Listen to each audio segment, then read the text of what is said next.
Welcome everybody, Jessica Peck here, honored to serve as your president of the National Association of Pediatric Nurse Practitioners. Thank you so much for joining us tonight for this town hall. We are very appreciative of your engagement and helping to educate the public about the COVID-19 vaccination effort that is underway. Wanted to give a few announcements before I introduce our speakers. Wanted to make sure that you know we do have 2 more town halls scheduled and upcoming.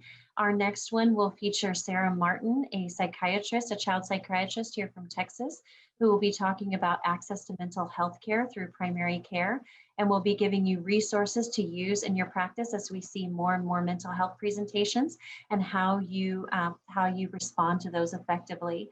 We also will have the incomparable Bernadette Melnick, pediatric nurse practitioner and dean and professor at the Ohio State University School of Nursing. She will be talking about entrepreneurship and self-care and nursing, and we'll be talking about her American Journal of Nursing Book of the Year.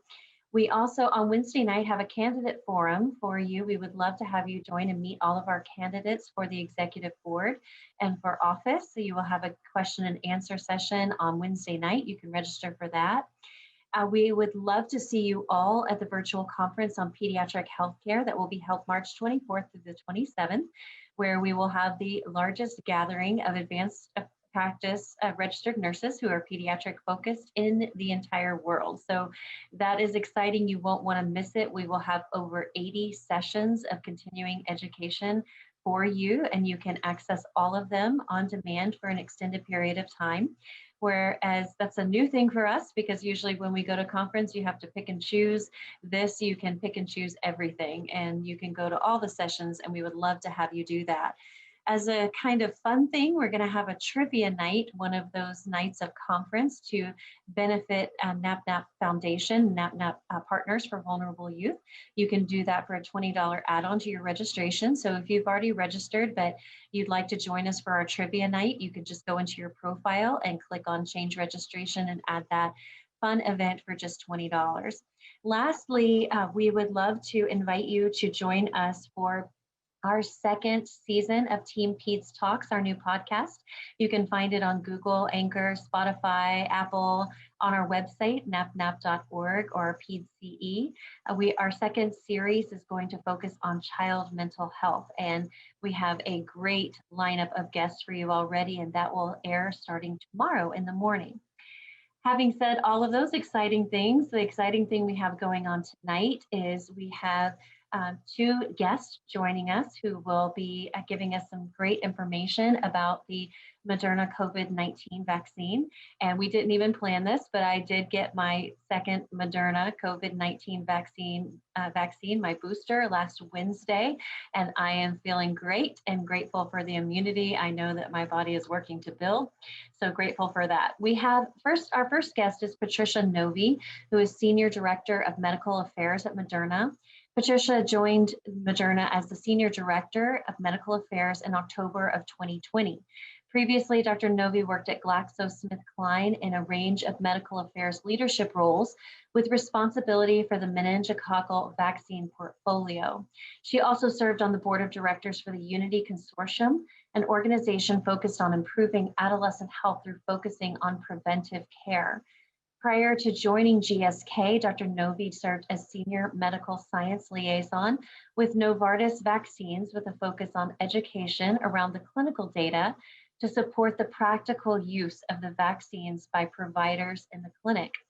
Dr. Novi received a PhD in immunology from Duke University and a Bachelor of Science degree from University of California at Davis. And second up, we have Dan Aja, Manager of Medical Science Liaisons at Moderna, and he joined the Medical Affairs Division of Moderna as Manager of Medical Science Liaisons in December of 2020. Previously, Dan worked at Sarkasia, Boehringer Ingelheim, and Sanofi Pasteur in various roles within medical affairs. Dan is a registered pharmacist receiving his degree from the University of Connecticut and Bachelor of Science degree from Marist College in Chemistry. Thank you so much, Patricia and Dan, for joining us tonight and educating our members with this important information.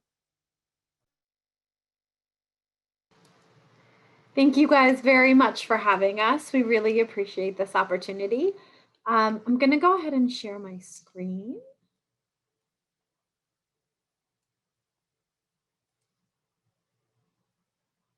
Hopefully we can get this presenting. Great. Today we're going to walk through Moderna's COVID-19 vaccine. A lot of times in the scientific literature, you'll see it referred to as mRNA 1273. That 1273 refers just simply to the sequence as Moderna named it for the spike protein. We'll talk about all of that in much more detail on the coming slides. Given that the vaccine is authorized for use, I just want to highlight some of the key information around administration of Moderna's COVID-19 vaccine. So any vaccination provider that is enrolled in the COVID-19 vaccination program does have some reporting requirements, including reporting all vaccination administration errors, all serious adverse events, any case of multisystem inflammatory syndrome in adults, and the cases of COVID-19 that may result in hospitalization or death following administration of Moderna COVID-19 vaccine. These are mandatory requirements. I like to highlight that as at the beginning, because one of the first questions we always get is, how do you know whether this is safe? And we're going to talk about some of the clinical data that help support emergency use authorization today. But I think it's also equally important to emphasize that we continue to follow the safety of these vaccines. And in fact, any provider who's administering these COVID-19 vaccines is doing mandatory reporting of any safety information. As a reminder, the Moderna COVID-19 vaccine is a suspension for intramuscular injection, and it should be administered as a 2-dose series. Each dose is 0.5 milliliters, and they should be administered approximately 1 month apart. The fact sheets may change over time as additional data become available. And for the most recent fact sheet, please see Moderna's website, and it's listed here. But if you in fact just go to modernatx.com, it's pretty simple to find the COVID-19 information, and that's where the fact sheet can be found. And if you have any questions at any time on clinical trials that are testing the use of Moderna COVID-19 vaccine, they're listed at clinicaltrials.gov. And so the authorized use for the vaccine is Moderna's COVID-19 vaccine is authorized for use under an emergency use authorization, also referred to as an EUA, for active immunization to prevent COVID-19 caused by SARS-CoV-2 in individuals age 18 years and older. And this is just really hammering home some of those requirements and instructions for reporting adverse events and vaccine administration errors. And so this is summarizing the information I just noted on the previous slide, but I like this slide because there's that gray box that reminds all of us what serious adverse events are. And all serious adverse events should be reported to VAERS. And serious adverse events include death, life-threatening adverse events, any inpatient hospitalization or prolongation of existing hospitalization, any persistent or significant incapacity or substantial disruption of the ability to conduct normal life functions, congenital anomalies and birth defects, and any important medical event that based on appropriate medical judgment might jeopardize the individual or might require medical or surgical intervention to prevent one of the outcomes listed above. And there are some warnings and precautions, and we'll be done with this kind of upfront disclosure section. So the vaccine does have a couple of warnings and precautions noted, and I just want to hit those up front. The first is management of acute allergic reactions. So appropriate medical treatment to manage immediate allergic reactions must be available in the event an acute anaphylactic reaction occurs following administration of the Moderna COVID-19 vaccine.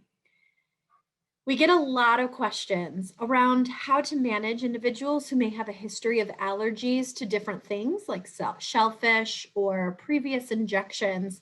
And I want to refer you to the CDC guidelines at cdc.gov/vaccines/COVID-19.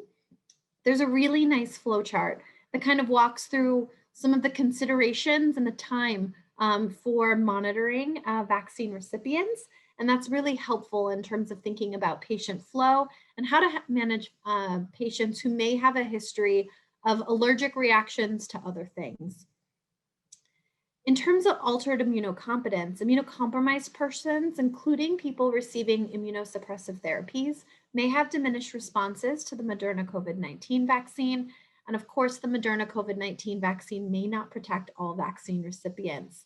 There is one contraindication for this vaccine. Please do not administer the Moderna COVID-19 vaccine to individuals with a known history of severe allergic reaction, which includes anaphylaxis, to any component of the Moderna COVID-19 vaccine. And importantly, if a person does have a severe allergic reaction to the first dose, please do not administer the second. Now that we've got through some of that upfront disclosure information, I want to give you a little bit more background on how Moderna's mRNA vaccine platform came to be, how it works, and then how we got to the COVID-19 vaccine. So in fact, Moderna's mRNA platform is built on the biologic sort of golden rule, which is that DNA, which resides in a nucleus, can be transcribed into mRNA, which is really like a photocopy. If you think you have the master blueprints, which are DNA, you would not give the master blueprints for any project to your contractor. You're going to give them a copy of those master blueprints. Cells do the exact same thing. So DNA resides in the nucleus, and you make a copy of it, also known as mRNA, which then moves out into the cytoplasm and can then be translated into proteins. This is how all protein synthesis in the body works. You can absolutely capitalize on that by taking a known DNA sequence and then generating high volumes of mRNA. And that's done by taking a DNA sequence and combining it with enzymes, buffers, and nucleotides in a large bioreactor. mRNA is notoriously unstable. And in fact, if you left it on a counter, it would start to fall apart fairly quickly. And if you injected it, it wouldn't really do what you were trying to do. And so the best way to help preserve the stability of mRNA, as well as target it to the specific cell type you want to generate an immune response, you can surround that mRNA in a lipid nanoparticle. The lipid nanoparticle is just like a three-dimensional bubble of lipids. And what it does is help protect that mRNA from degradation, and it also helps ensure that it's picked up by antigen-presenting cells. That mRNA plus lipid nanoparticle, and in combination with some other buffers, is the final vaccine product. This same technology can be used for a variety of different potential therapeutics, but for the purposes of COVID-19 vaccine, it's our final vaccine product, contains mRNA with lipid nanoparticles in a tris buffer, and that's the final product. There are no adjuvants or preservatives, anything of animal or human origin, anything like that in this final drug product. It's simply mRNA surrounded by lipid nanoparticles in the buffer. And the way that this vaccine works is that upon intramuscular injection, there's a small amount of local inflammation as a result of the needle penetrating into the muscle. That local inflammation is going to cause some vasodilation, and some antigen-presenting cells, or the sentinel cells of the immune system, are going to go and sort of scan the area and pick up anything that they find. These antigen-presenting cells are going to pick up this spike protein encoded mRNA surrounded by the lipid nanoparticle. Additionally, once you have that local inflammation, you've also got sort of an increase in the lymphatic system that will bring in any other particles into the draining lymph node. That's also a likely mechanism where this spike protein encoded mRNA will go to the draining lymph node. Once these antigen presenting cells, often called dendritic cells, take up this spike protein encoded mRNA and the lipid nanoparticle dissolves away, and the mRNA is released into the cytosol. From that point on, natural biology takes over. You have the mRNA, ribosomes move along that mRNA, and protein synthesis occurs. That protein synthesis goes through all of the natural processing, folding, and then final sort of protein presentation as it would upon any other protein being synthesized. So what that means is when it's done, you've got the spike proteins trimer from the SARS-CoV-2 virus anchored in the membrane of this antigen presenting cell. It's folded exactly as you would expect upon natural infection, meaning there's kind of that globular lollipop structure at the top, the S1 subunit, and the S2 subunit anchors it into the membrane, and it spontaneously forms this trimer. And that is exactly what will go on to trigger the immune system. When we talk about the clinical development plans and the data that have been generated, there's been a variety of different clinical trials that have been done in the last, wow, we're at a year, in the last calendar year. So after finalizing the sequence and the plan for making this vaccine targeting the spike protein of the SARS-CoV-2 virus, a variety of different studies were done in order to ensure that we had a clinical development plan that was able to support emergency use authorization. This meant that instead of doing each of these clinical trials in a row, sort of classically, where you'd start with non-clinical, once you finished that, you'd move to phase 1, these were done in parallel, moving from phase 1 to phase 2 once sufficient safety data had been generated, and then continuing out to follow phase 1 until its natural conclusion.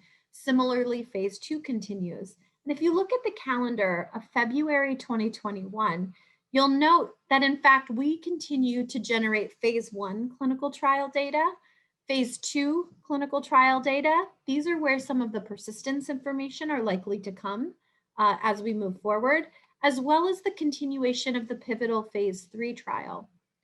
Additionally, at the end of 2020, Moderna announced a phase 2/3 safety and immunogenicity study in adolescents aged 12 through 18 years of age. This study is still ongoing, and we've stated publicly we hope to have data available to help support back to school vaccination in 2021. There's quite a bit of phase 1 clinical trial data, but let's skip forward in time to the phase 3 trial. It's also known as the COVE study. This is our large phase 3 clinical trial that gives us some of the information around safety, detailed safety, as well as efficacy.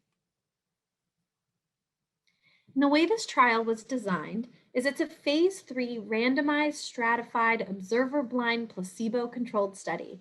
And what we're looking at is the efficacy, the safety, and eventually the immunogenicity of mRNA-1273, also known as Moderna COVID-19 vaccine, in adults aged 18 years and older.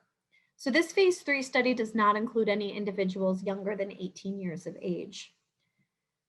Participants in the study were stratified into 3 key groups based on underlying risk factors for severe COVID-19. The first group is participants aged 65 years and older.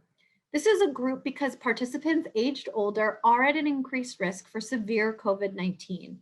This group included those with or without underlying comorbid conditions that might render them at increased risk of severe COVID-19. The second group is individuals aged 18 up to 65 years of age who had other comorbid conditions that might render them at increased risk of a severe COVID-19. These comorbidities include things like diabetes mellitus, obesity, asthma and other lung disease, liver disease, and some other conditions. The third group is participants aged 18 up to 65 who didn't have any additional comorbid conditions. Once participants were stratified into these groups, they were then randomized to receive either 2 doses of active vaccine or 2 doses of placebo 4 weeks apart, here indicated by day 1 and day 29. We enrolled approximately 30,000 participants, and all of these participants had some kind of appreciable risk of acquiring COVID-19 or SARS-CoV-2 infection. That meant that their locations, some of them lived in areas of high case rates, their age, their occupations. Some of these are frontline medical workers or in the hospitality industry, or medical risks put them at risk. We included everybody with regard to SARS-CoV-2 serostatus, but we did specifically exclude individuals with confirmed previous COVID-19 infection. The study objective was to demonstrate the efficacy of mRNA-1273 to prevent COVID-19, meaning symptomatic disease caused by SARS-CoV-2. And we also needed to evaluate the safety and reactogenicity of 2 injections of the vaccine given 4 weeks apart. All of these participants are enrolled for approximately 25 months, which corresponds to a 2-year safety follow-up after the last vaccine administration. And there are active efforts underway to, in fact, enroll this out a little bit longer based on some updates to the vaccine design in the post-EUA period. And if you look at the distribution of Moderna COV study sites, you'll note that they span across the United States. They also, excuse me, they also include urban areas and suburban and rural areas, as well as our areas identified to help us enroll diverse patient populations. Moderna had a very singular and strong focus to ensure that the study participants in this phase 3 clinical trial as closely resemble the United States demographics in terms of race and ethnicity as possible. So some of these study sites were specifically strategically located to try and help increase some of that enrollment. If we look at participants based on risk factors, the strata that I had noted before, approximately 60% of the participants were aged 18 up to 65 and didn't have any additional comorbid conditions. Approximately 17% were aged 18 up to 65 and had some of those other underlying risk factors. And about 25% of study participants were aged 65 and older, and that included individuals with and without comorbid conditions. Some of those comorbid conditions are noted here on the slide and included chronic lung disease or moderate to severe asthma, significant cardiac disease, severe obesity, diabetes, liver disease, and stable HIV infection. In terms of those study demographics, what we have here on the slide is comparing the study demographics for COV in the first column to that of the United States population in the last column. And I just want to highlight that Moderna is very proud that we got close to the US population, fully United States enrolled, spanning the different races and ethnicities, although we acknowledge there's always room to improve.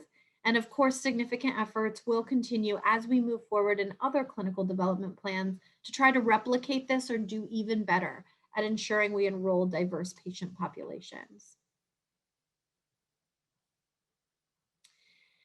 Just in terms of some of those underlying medical risk factors, I've noted some of those here and the percentages of those subjects that had that risk factor. So we had approximately 9% of subjects in both the vaccine arm and the placebo arm had diabetes, 7% in each arm severe obesity, 5% in each arm chronic lung disease, 5% significant cardiac disease, liver disease, and HIV. In terms of what we can expect following each dose of vaccine, I was happy to hear that following second dose, your president is doing well, but I just think it's really important that people know what to expect following each dose of vaccine and helps manage expectations. Following first dose of vaccine and the second dose of vaccine, overwhelmingly the most commonly reported adverse reaction includes pain at the injection site. You'll note it's reported in approximately 90% of subjects. For the other local reactions, we did see axillary swelling and tenderness, swelling larger than 25 millimeters, and erythema larger than 25 millimeters reported, and more commonly following the second dose of vaccine. I just want to quickly comment on the axillary swelling and tenderness. This was reported and measured as a tender underarm on the side of vaccination, really corresponding to sort of swollen and tender lymph nodes in the draining lymph node area. And so while that was to be expected, we did see that reported in the clinical trial. In terms of systemic adverse reactions, when you look at this profile, you'll quickly note that we see increased reactogenicity following the second dose of vaccine. And in fact, following the second dose of vaccine, we do see increased rates of fatigue, headache, myalgia, arthralgia, chills, nausea, and fever. And in fact, we see a significant increase, approximately 57% of subjects who report use of an antipyretic pain medication to help manage their symptoms. Most of these systemic and local reactions are short-lived in nature, meaning that they typically resolve within 2 to 3 days and are typically well tolerated, although there are some grade 3 reactions, which include sort of reporting that they interfere with daily activity. We see similar profiles of solicited local and systemic adverse reactions in participants aged 65 and older. We were just looking at 18 up to 64. In fact, this profile is nearly identical in the participants aged 65 and older, with pain being the overwhelmingly most commonly reported local adverse reaction within 7 days after each dose. And in terms of systemic reactions, we do see increased reactogenicity following the second dose of vaccine for all of the different outcomes that we looked at. And here, approximately 42% of subjects reported use of an antipyretic pain medication. Again, most of these are short-lived in nature and typically resolve within 2 to 3 days. There were some additional unsolicited adverse events, and these are those events that are captured during those routine phone calls every 2 weeks for the beginning and then every month or so for the duration of the study. The first falls within lymphadenopathy-related events. These are very similar to those axillary swelling and tenderness, and they appear to be those reports that weren't captured in that e-diary but were reported on the phone calls. We did see slightly more hypersensitivity adverse events reported in approximately 1.5% of vaccine recipients compared to 1.1% of placebo recipients. These adverse events included injection site rash and urticaria, which were deemed likely related to vaccination.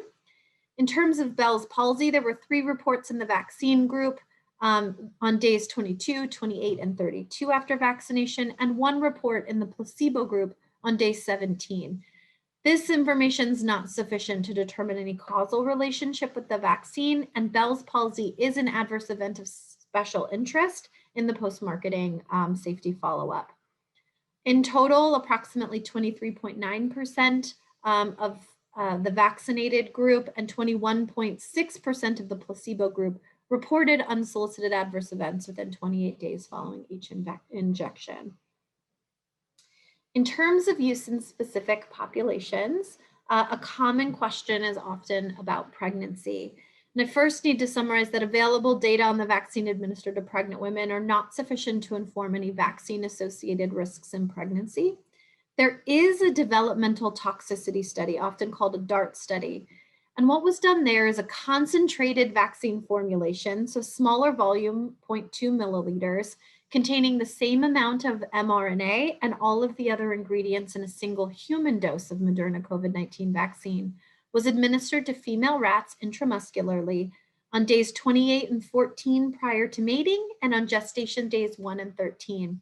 This is done to look at female fertility, fetal development, and postnatal development, and no vaccine-related adverse events were reported in this study. Additionally, there is a pregnancy registry that helps monitor pregnancy outcomes in women who are exposed to Moderna COVID-19 vaccine during pregnancy. And so if you vaccinate any pregnant women or you know any pregnant women who are vaccinated with Moderna COVID-19 vaccine, please encourage them to enroll in this registry by calling 1-866-MODERNA. There are no data available to assess the effects of Moderna COVID-19 vaccine on the breastfed infant or on milk production or excretion. Now let's talk a little bit about that primary objective of looking at efficacy. And here what we're looking at is the vaccine efficacy against confirmed symptomatic COVID-19. This means that participants needed to have some kind of symptoms that would warrant them to get a PCR test, as well as a positive RT-PCR test for SARS-CoV-2 to be counted as a case of COVID-19. If we look at the cases of COVID-19 that occurred in the clinical trial prior to this primary efficacy analysis, there were 196 cases of confirmed adjudicated COVID-19. 11 of those cases occurred in the vaccine arm, and 185 cases occurred in the placebo arm. That gives us a point estimate of vaccine efficacy of 94.1%.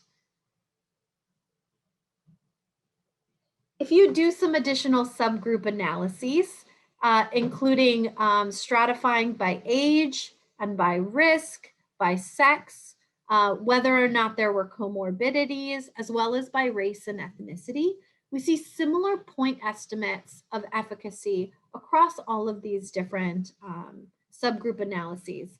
I do want to note sometimes the numbers are incredibly small, so you get really wide confidence intervals, but we do see similar point estimates in terms of vaccine efficacy across these different subgroup analyses. Certainly not powered to do any comparison work here, but nice to kind of just confirm any of these subgroup analyses. If we look at the secondary efficacy endpoint, which means a case of severe COVID-19, severe COVID-19 was defined as a confirmed case of symptomatic COVID-19, as well as some cases that would indicate a more severe disease course, including decreased pulse oxygen, hospitalization, and some other potential clinical outcomes. If we look at the number of severe cases in this trial, we saw 30 cases of severe disease up to the primary efficacy analysis. All 30 of these cases occurred in the placebo group. No cases occurred in the vaccine arm, which gives us a point estimate of vaccine efficacy against severe COVID-19 of 100%. There was one potential case of severe disease that was reported in the vaccine group after data cutoff, and that case is still undergoing adjudication, but full disclosure, there was one additional potential case. Now I'm going to talk a little bit about vaccine storage and handling. As these mRNA vaccines, and specifically Moderna COVID-19 vaccine, is relatively new to all of us, it's nice to review some of these vaccine storage and handling information to help ensure that if you do administer the vaccine, you know how to do it well. So first, for administration. Prior to vaccine administration, the vial should be gently swirled in between each withdrawal of a dose. The vial shouldn't be shaken vigorously, but should be lightly swirled. People ask me all the time what that means, and I'm going to try and demonstrate it with my chapstick. So hopefully you can see it against this background. So a gentle swirl is just a gentle swirl. You guys know what you're doing. It's just a gentle swirl. I often get asked, what does then a vigorous shake look like? And it's what you would expect. Don't shake the vial, just give it a gentle swirl. Confirm that the liquid in that vial is white to off-white in color in both the vial and the syringe. If there's any other color or discoloration of the vaccine product, please do not administer the vaccine. And finally, verify that the syringe volume is 0.5 milliliters. Each dose of Moderna COVID-19 is specifically 0.5 milliliters. Whatever you do, please do not dilute this vaccine. Moderna's vaccine is supplied to you as a ready-to-use suspension. And then the doses should be administered intramuscularly. In terms of the dosing series, it is a 2-dose vaccine series, and 1 month should be that dosing interval. There's often a lot of questions about what constitutes 1 month. And what we can say specifically at Moderna is that that's 1 month. That's the labeling. In a clinical trials, it was defined as 4 weeks or 28 days. For more information on what an acceptable interval would be around these, I'd like to direct you to the CDC website. CDC has some additional information on sort of a minimal acceptable window as well as a maximum window.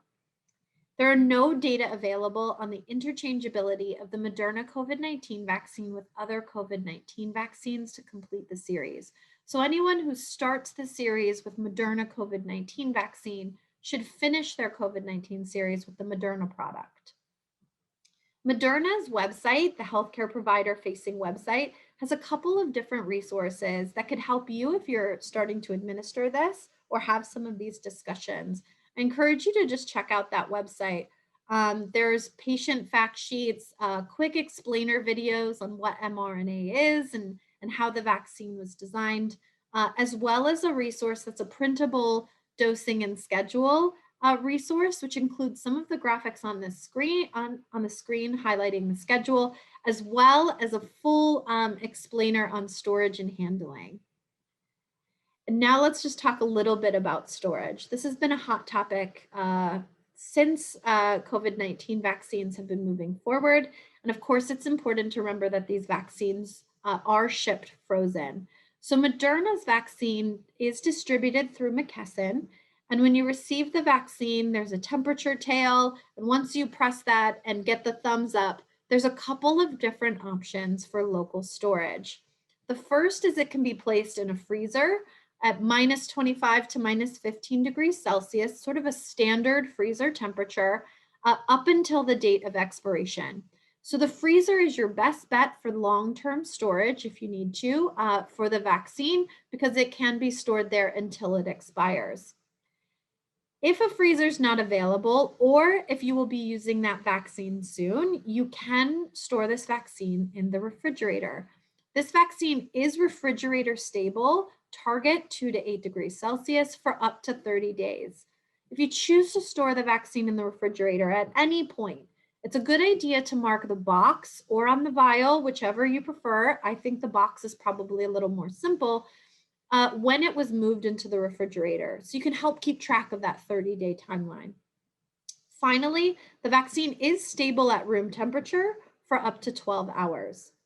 Moderna has a lookup tool on modernatx.com where the vial expiration dating can be looked up at any time by simply typing in the lot number. And these vaccine vials should be stored in the original carton to help protect from light. When you choose to thaw the vaccine, so whether you're moving it from the freezer into the refrigerator or at room temperature, there are some specific guidelines for thawing frozen vaccine. If you thaw it in the refrigerator, it's going to take about 2.5 hours. You simply can move it into the refrigerator, mark on the box when you've moved it to the refrigerator, and at 2.5 hours later, it will be thawed. Prior to vaccine administration, the vial should be sitting at room temperature for 15 minutes before you withdraw that first dose. Alternatively, you can thaw the vaccine at room temperature, and that takes about 1 hour.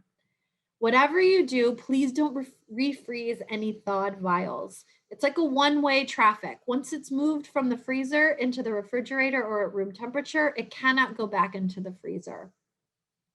After the first dose is withdrawn, you should record the date and time of first use on the vial label or in another location where you can track it. This is because after the first dose has been withdrawn, the vial needs to be used in its entirety in the next 6 hours. So all of the doses in that vial should be used within 6 hours. Discard the vial after 6 hours and do not refreeze. Each carton contains 10 vials, and each dose, again, is 0.5 milliliters.